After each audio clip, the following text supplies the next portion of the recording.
ಟೂರಿಸಮ್ಗೆ ಭಾಳಷ್ಟು ಅವಕಾಶ ಇದೆ. ಗೋಕಾಕ್ ಫಾಲ್ಸ್ ಬಹುಶಃ ಬೇರೆ ಜಿಲ್ಲೆಯಲ್ಲಿದ್ದರೆ ಅಥವಾ ಈ ಸ್ವಿಟ್ಜರ್ಲ್ಯಾಂಡು ಅಲ್ಲೆಲ್ಲಿದ್ದರೆ ಇದನ್ನು ನೋಡಲಿಕ್ಕೆ ನಾವು ಹೋಗ್ತಿದ್ವಿ. ಇಲ್ಲಿಂದ ಒಂದು 2 ಲಕ್ಷ ಖರ್ಚು ಮಾಡಿ ನೋಡ್ಲಿಕ್ಕೆ ಹೋಗ್ತಿದ್ದಾರೆ. ನಾವು ಯಾರೂ ಹೋಗೋಲ್ಲ. ಇಲ್ಲೇ ಇದ್ದು ಕೂಡ ಯಾರು ನಾವು ಒಂದು ದಿವಸ ಕೂಡ ಫಾಲ್ಸ್ ನೋಡ್ಲಿಕ್ಕೆ ಹೋಗಲ್ಲ. ಅಥವಾ ಬೇರೆಯವರು ಬಂದರೂ ಕೂಡ ಅಲ್ಲಿ ಅಷ್ಟು ಇನ್ನೂ ಅವರಿಗೆ ಮೂಲಭೂತ ಸವಲತ್ತು ಕೊಡಲಿಕ್ಕೆ ನಮಗೆ ಆಗಿಲ್ಲ. ಸೊ ಅದಕ್ಕೆ ಹೇಳಿದೆ, ನಾವು ದೂರದೃಷ್ಟಿ ಪ್ಲ್ಯಾನ್ ಇದ್ದರೆ ಮಾತ್ರ ಮಾಡಲಿಕ್ಕೆ ಸಾಧ್ಯ ಇದೆ. ಈಗಾಗಲೇ ಎಚ್ ಕೆ ಪಾಟೀಲ್ ಅವರ ಅದ್ರ ಬಗ್ಗೆ ಭಾಳಷ್ಟು ಗಮನ ಹರಿಸಿದ್ದಾರೆ. ಅದನ್ನು ಮಾದರಿಯಾಗಿ ಮಾಡಬೇಕಂತ ಒಂದು 2-3 ಸಾರಿ ಮೀಟಿಂಗನ್ನು ಮಾಡಿದ್ವಿ. ಅಲ್ಲಿ ಕೇಬಲ್ ಕಾರ್ ಹಾಕಿ ಮುಂದೆ ಮಾಡಬೇಕಂತ. ಅದು ಭಾಳ ಕಾಸ್ಟ್ಲಿ ಇದೆ.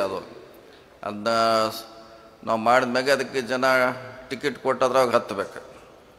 ಮತ್ತು ಇವ್ರ ಸಂಘಟನೆಯವ್ರು ಬಂದವರ, ಇಲ್ಲ ನಿಮ್ಗೆ ಜಾಸ್ತಿ ಆಗೈತೆ ರೀ ಟಿಕೆಟ, ನಮಗೆ ಕಡಿಮೆ ಮಾಡ್ರಿ ಅಂದ್ರೆ ಅದನ್ನು ಕೇಬಲ್ ಕಾರ್ ಅಲ್ಲೇ ನಡು ನಿಲ್ಲಿಸ್ಬೇಕಾಯ್ತು.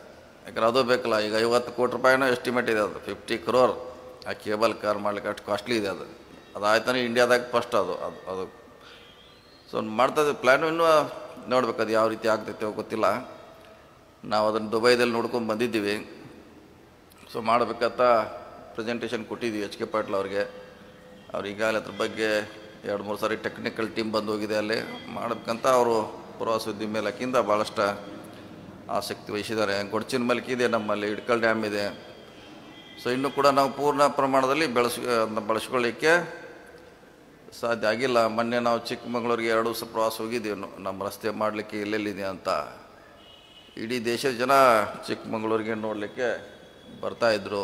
ಅಲ್ಲಿಂದ ಉದ್ಯಮಿಗಳ ಪ್ರವಾಸೋದ್ಯಮ ಬೆಳಿತೈತೆ. ಹೋಟೆಲ್ ಇಂಡಸ್ಟ್ರಿ ಕೂಡ ಭಾಳಷ್ಟು ಬೆಳೀಲಿಕ್ಕೆ ಅನುಕೂಲ ಆಗ್ತೈತೆ. ಆ ಚಿಂತನೆ ನಮ್ಮಲ್ಲಿ ಕೂಡ ಇರಬೇಕು.